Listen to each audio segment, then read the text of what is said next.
Welcome to the Slop Farm. Enjoy the video. Start by isolating the cause of ghost touch on your iPhone 11 today. Remove any screen protector and case and clean the 6. 1-inch display with a soft lint-free cloth. Force restart the phone by pressing volume up, then volume down, then hold the side button until the Apple logo appears. Observe the screen after restart to see if phantom inputs persist. Check for moisture, recent drops, or visible cracks that might cause erratic behavior. Note whether the touch reacts when no apps are running or during the lock screen. If ghost touch continues, fix software issues next on the iPhone 11. Go to Settings, General, Software Update, and install the latest iOS version available.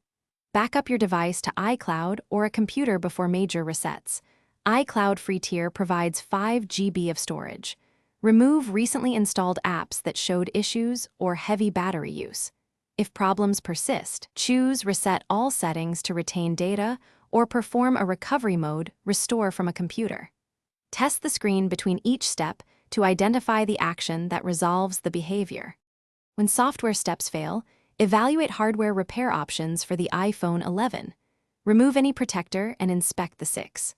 1-inch glass carefully for cracks, debris, or separation from the frame. Gently dry the phone if moisture was present and avoid charging until fully dry. Run Apple Diagnostics at an Apple store or contact an authorized repair shop to confirm digitizer or connector faults. Proceed with screen replacement only when diagnostics identify the digitizer as defective, and keep data backed up before any repair service begins. Thanks for watching. Consider subscribing if we helped you today.